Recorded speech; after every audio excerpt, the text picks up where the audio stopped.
Hey Writer Rebels, it's me, Scarlett Kol, and I'm here to give you some tips on how to make the most of your debut year.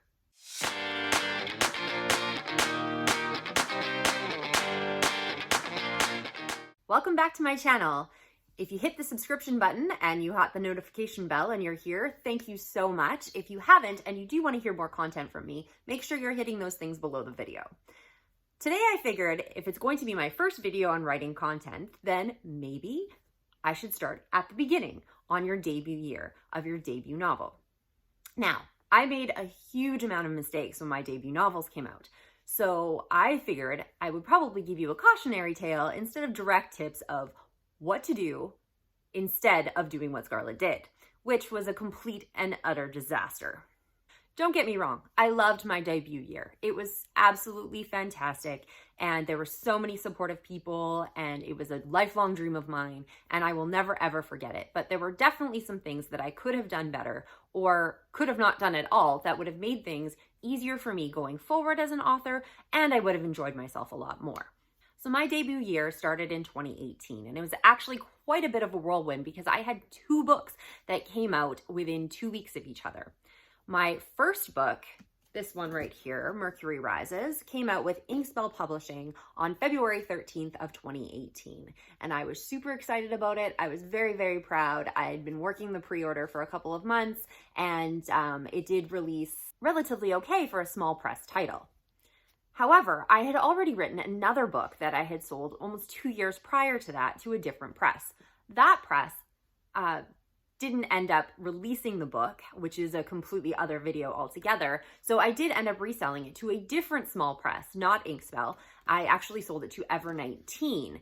That book ended up coming out in March, so March 3rd of 2018. So I ended up being very, very busy. I see I'm getting a little bit of light on that, sorry.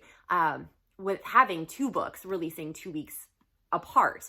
Originally, Evernight had come to me and my release date was actually only supposed to be 3 days after Mercury Rises, but I did manage to talk them into giving me a little bit of leeway and a little bit of breathing room, so I had at least 2 weeks between release titles. This is definitely nothing to complain about, as, you know, so many people dream of becoming an author, and I became an author twice over in less than a month. So it was very exciting, but also super, super frantic because I'm trying to push and promote 2 titles all at the same time. So this isn't actually a tip, but I definitely don't recommend that. If you are traditional, then obviously there's going to be a longer stint in between your releases, so this is never going to be a problem.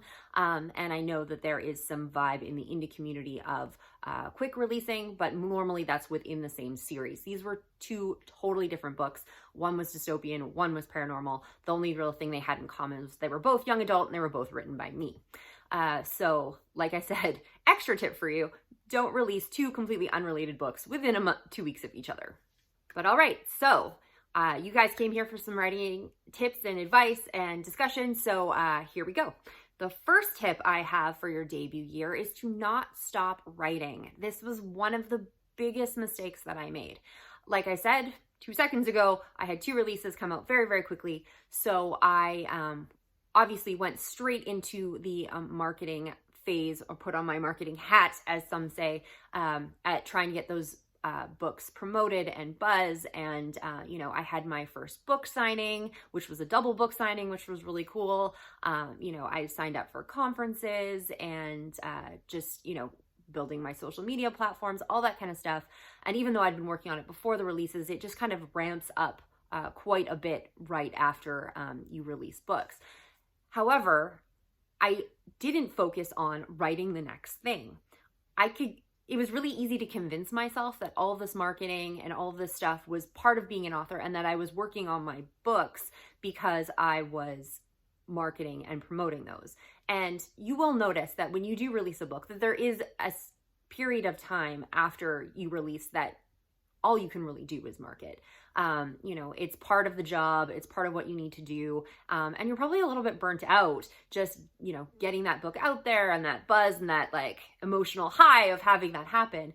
But you need to get back into writing the next thing as soon as possible. Because I actually went several months where I didn't actually write anything. So after, you know, you get readers out there and everybody's excited about the book, the first thing they're going to say is, well, when's the next one coming? It didn't matter that I had 2 books out right now. It just kind of like slowed the appetite a little bit because it gave them something else to go to. But essentially, the first question out of their lips from publishers and from readers and people online is going to be, when's the next book coming?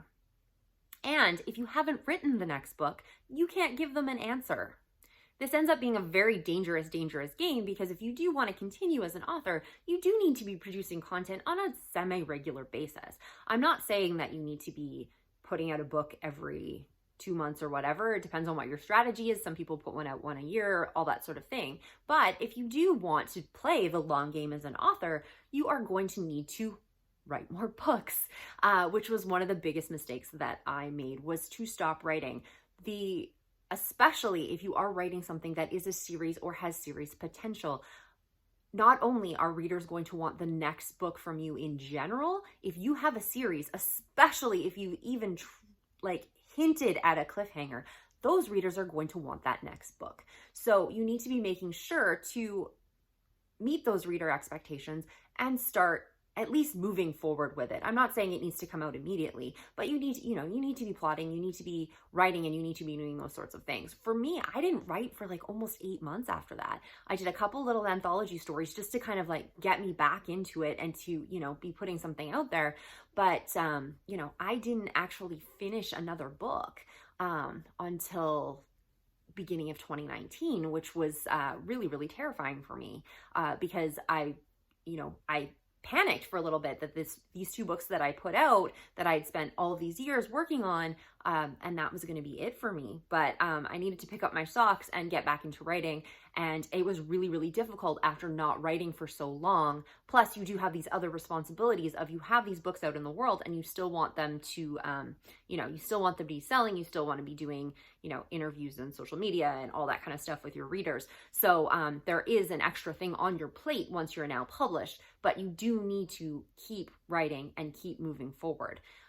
For me, it's also very therapeutic, and for a lot of authors it is as well. It's that process of being able to get that writing out and have that outlet in your life. So my first suggestion is to definitely not stop writing after your book comes out because you think everything's okay and you can rest on your laurels. My second tip for making your debut year a little bit better is trying not to do all of the things. Once you are a published author, there are so many more doors that will open for you, especially depending on what path you're in. I had small press releases, so I did have some access on kind of the small press stuff, as well as some more of the indie self-pub areas. You're going to get opportunities to do anthologies and other projects, and you want to be on Instagram and Twitter and YouTube if that's your thing, Facebook, TikTok, whatever. You're gonna try and do all of those things. You're gonna want to do blog posts. You're constantly gonna want to be talking about your books. You're gonna be annoying your family and your friends, talking about your books all the time. It's really exciting, and you should be proud of everything you've done. But one of the things that I did is I was trying to do everything. I was spending so much time trying to make sure that I had something on every social media platform, and that, if there was a marketing thing to do, that I was doing it. And if there was takeovers on Facebook, I signed up for a whole bunch of them, and I felt like I had to be everywhere, and that was the only way my books were going to sell. It is true, obviously, the more often that people are seeing your books and they're seeing your face, that you are inclined to probably get more sales on your book. But, there's only so much you can do, especially in the fact that I was spreading myself too thin and I still wasn't writing. So you can just imagine that if you are actually following my first tip and continuing to write, plus trying to do all of these sorts of things, it is extremely exhausting. So one of the things that I would recommend for this is to try and make a plan. Obviously, you don't know what you don't know going into your debut year because you've never done it before. So, if there's other authors you can talk to with while you're trying to do that, that would be really good. But sit back, make a plan of, these are the things that I want to do. I want to do a book launch, or, if it comes down to social media, I'm really good at Twitter. I want to do Twitter because that's what I love. Or, I love taking pictures, so I'm going to go more that Bookstagram route on Instagram, or whatever it is that, makes your heart sing. But don't try to do all of those different things. You can be on all of those platforms, but one of the suggestions that you will hear in the industry very often is to find 1 or 2 platforms and do those platforms well, because it's not going to be very productive for you if you do them all badly. It's not going to give you any traction. It's not going to do anything. You basically are just going to get burnt out with zero payback. So definitely sit down, make a plan, figure out those things that, these are the areas that I want to focus on, and all of those other things that are going to come my way. You're going to sit back and try to evaluate them and go, how does this fit in with everything else I'm doing? Does this make sense with what I'm already doing right now? And does it make sense in this launch plan that I had? If it does, great, that's awesome. There's some really great opportunities to get involved with, but my biggest regret is that I started doing all of these other things for other people in other projects instead of focusing on what I wanted to be doing and the next book I wanted to be writing that I wasn't writing. Tip number 3, stressing out about rankings and reviews. Okay, I'm not going to pretend that you're not going to read your reviews, because you are. Everybody will tell you, don't read your reviews, never read your reviews. You're a brand new author. You've never had reviews before. You want to read your reviews. I get that. I did that. Everybody who tells you not to read your reviews probably learned that by doing that themselves. So I'm not going to tell you not to read your reviews, because I'm sure that you probably are. After a while, they will start coming in and you won't necessarily have time to be reading your reviews all the time, and you will realize that it's really not getting you anywhere, and you will come to that same conclusion of don't read your reviews. But I know this is the first time you've probably ever had people outside of your family or, your cheerleaders that are telling you you do a great job, that are actually giving you feedback on your books. One of the things for me, I remember a long time ago, someone said, how do you define success? And at that point, for me, success as an author was, I just wanted somebody to read the book that wasn't my mom or my friend or my dad or somebody that I knew. I wanted somebody to, pick it up off a shelf or buy it on Amazon or something like that, who had no idea who I was, and just read it for the sake of reading it because they wanted to. And success for me would have been that they actually enjoyed it. So that was something that I was really, really striving for. So obviously when those reviews were coming out, I was interested in doing that. And when my first book came out, I did a blog tour. So I actually had reviewers that were reviewing the book. And to start out with, they were very good. They were very favorable. And I was actually kind of shocked at how well they were coming in. And then all of a sudden I got this 1-star review. And it's pretty much par for the course. Like, it's almost like a Girl Guide badge for authorhood is, I got my first 1-star review, because it's going to happen. Sometimes it's a 1-star review because people just didn't like your book. Maybe it's a 1-star review because, sometimes it's just an internet troll. Sometimes, sometimes it can be people out to hurt you. Some people just didn't get it. Some people might be turned off, but maybe you use inappropriate language, or they don't like a character, or something triggers them, or whatever. There's many, many reasons out there to get a 1-star review. I do have some more content and some more video on how to deal with bad reviews that I'm going to be putting out a little bit later. If you are interested in that, let me know below, and maybe I'll move that up in the schedule. But basically, you're going to read those reviews, but the thing is, you can't stress out about them. When I got that first 1-star review, not only was it a 1-star review, it was a did not finish. I did not finish it at 70 pages. That's not even a third of the way through the book.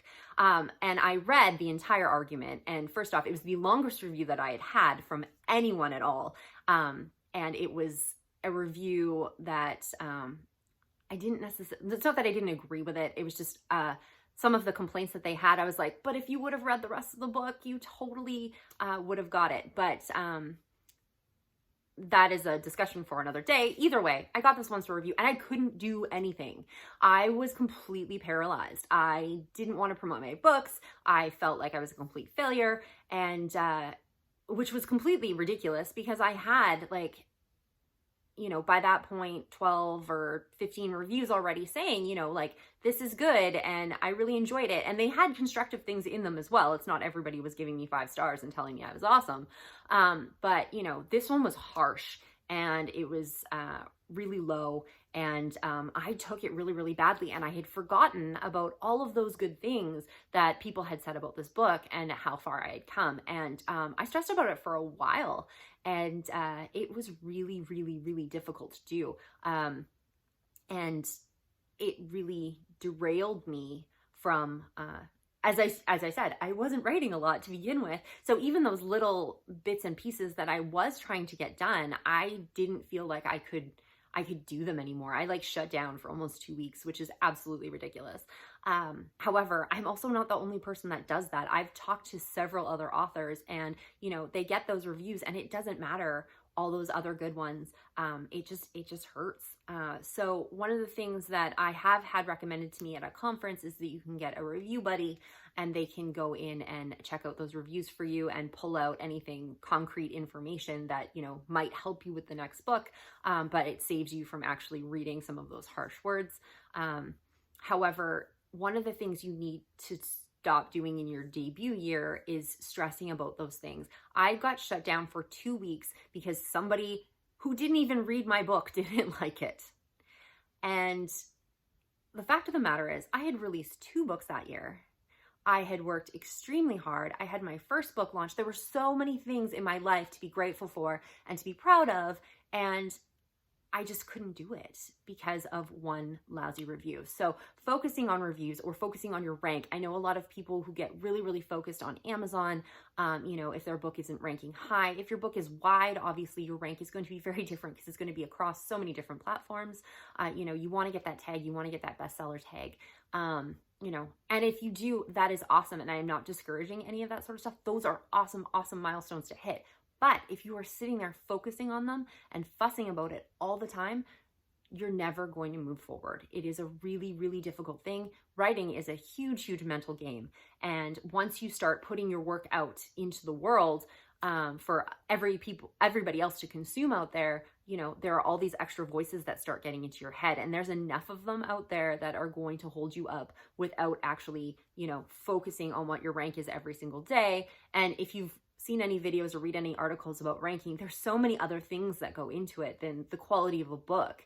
If you start focusing on every single bad review that you get, you know, it's really, really going to be a problem for you to be able to move forward. So my suggestion is to, you know, to try and ignore those sorts of things. I will give some tips on, you know, if you have read that bad review and what you're going to do about that now, but you really need to stop stressing about those things and know that, you know, it's part of this new role you've taken on as author. And, you know, you're just going to kind of have to accept that and plow through, and it happens to everybody, and it's going to be okay. Tip number 4, not leveraging your newbie status. One of the things that I did not take advantage of was the fact that I was a debut author. There was a few things about that, you know, having that first book launch and all that sort of stuff was exciting for me, but you are a shiny new penny out in the world right now, and you are never going to be that shiny new penny again, unless, I guess, if you come up with a brand new pen name and then people don't know who you are, whatever. There's some ways around it, but generally, your debut year will only happen to you once. So make the most of it.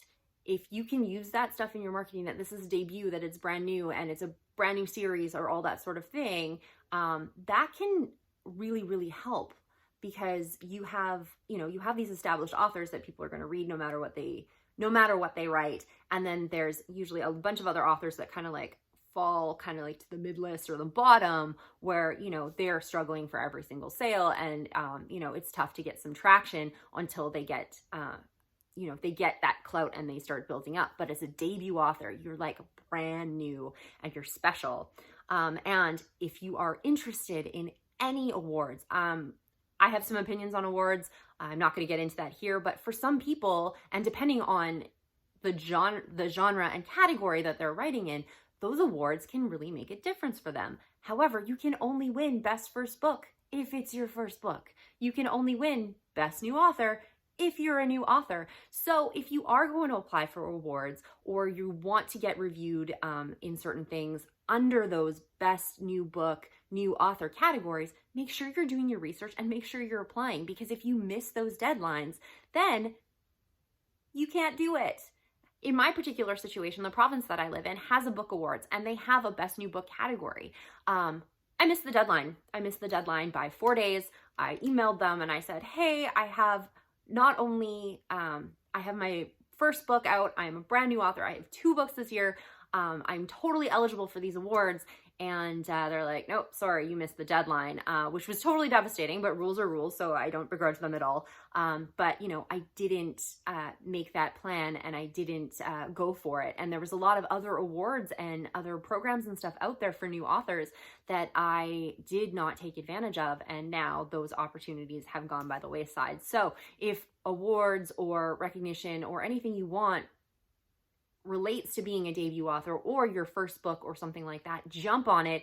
Make sure that you're hitting those deadlines and getting on top of it, because you will only get one chance to do that. So make sure that you make it count. And my 5th tip for your debut year is to not overspend. I know things are a little bit different in your Big 5 traditional and your versus completely self-published versus small press, but the fact of the matter is, no matter what level you're at, there is a level of marketing that you will need to do on your own that, you know, your publishing house isn't footing the bill for. So, you know, there's conferences to go to, which cost a ton of money. And like, even if your publisher is putting you up there, a lot of them will still have to pay for their travel costs and their meal and all that kind of thing. You know, sometimes you want to get swag, and that was one of my biggest problems is I wanted all of the swag. I wanted the really cool bookmarks and all of those really cool things that I could give away, but those things cost money and they add up really, really fast. You know, I had my book launch and I did that one really, really well, but it, you know, there was food costs and there was this and that, and I was expecting, a ton of people, and I had a ton of people and they were wonderful. But then the NHL team that in my town ended up making the playoffs, and there happened to be a playoff game in like the second round right over my book launch. So there were even more people that I was expecting that didn't end up coming, and I had extra swag and I had paid for like way more for food. Also marketing stuff. I paid for, I had all of these contests right at the beginning, you know, promoting my pre-order.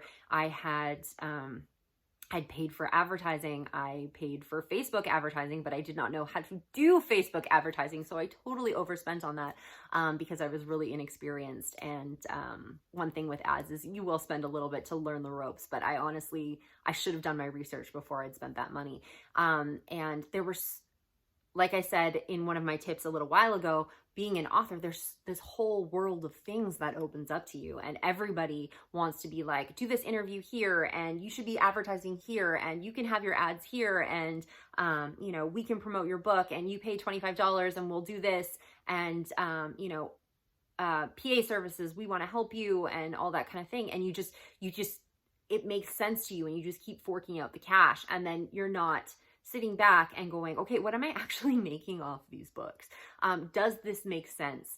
One of the things that a lot of people will do, I haven't been very good at it yet, but I'm trying to get better, is making a budget for the book and trying to figure out, okay, so this is what I'm going to spend in advertising or promotion. This is what I can afford to spend.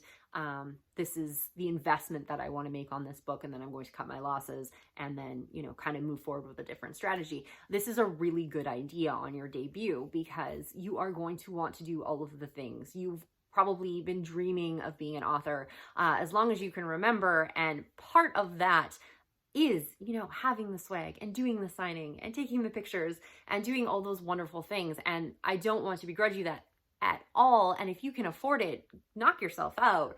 But one of the things that I did, it was just small little increments that added up over time. And when I was putting my information together for my taxes after my first year, I was like, oh my gosh, I spent tons and tons, like thousands of dollars on all of these things. And when I reflected on all of them, like, a lot of them didn't even matter, and I didn't need to do them, or they didn't have any sort of benefit for me in the end. And sometimes you will invest money in things that aren't going to work out for you, but I didn't sit back and go, okay, so maybe I shouldn't do this because I'm already doing this, and this is how much I'm actually reasonably can spend on swag, so this is what I'm going to do to make that count. These are the things that are most important to me, and this is where I want to spend my money. I just did it thinking that, oh, this is my debut year and I can do whatever I want. Well, at the end of the year, it had a price tag on it and it was quite high. So my one suggestion there is, if you don't want to come down in December on these nice little blues when you're trying to put together your tax information for all of these expenses that you weren't expecting to pile up over time, then, you know, make a plan, write things down when you're spending money, and make sure that you have like even just a reasonable accounting or just recording system in place so that you can see what you're doing as you're doing it, you know, because those little things will add up in the end, and it can set you back a little bit because, you know, you're trying to move forward as an author and write more books and do all that sort of thing. But if you are spending way more than you're making off of your books, it's going to take even longer for you to get to a point where, you know, you are at least breaking even or self-sustaining. So those are my 5 tips for making the most out of your debut year and not making the mistakes that Scarlett Kol did. If you have any other suggestions, or if any of these things have happened to you, or you have recommendations for some of the viewers out there, you can include them in the comments below. If you liked this video, please give it a thumbs up, because then that lets YouTube know that people are liking it and people are watching my content. If you did like it and you would like to hear more from me, if you wanted to watch that video about how to deal with bad reviews and few other things like that, please hit the subscribe button. And if you want an email letting you know when those videos are up, you can also hit that notification bell and they will let you know. So thank you very much for sitting through my first writing video. I'm really excited about that. And I will see you next week.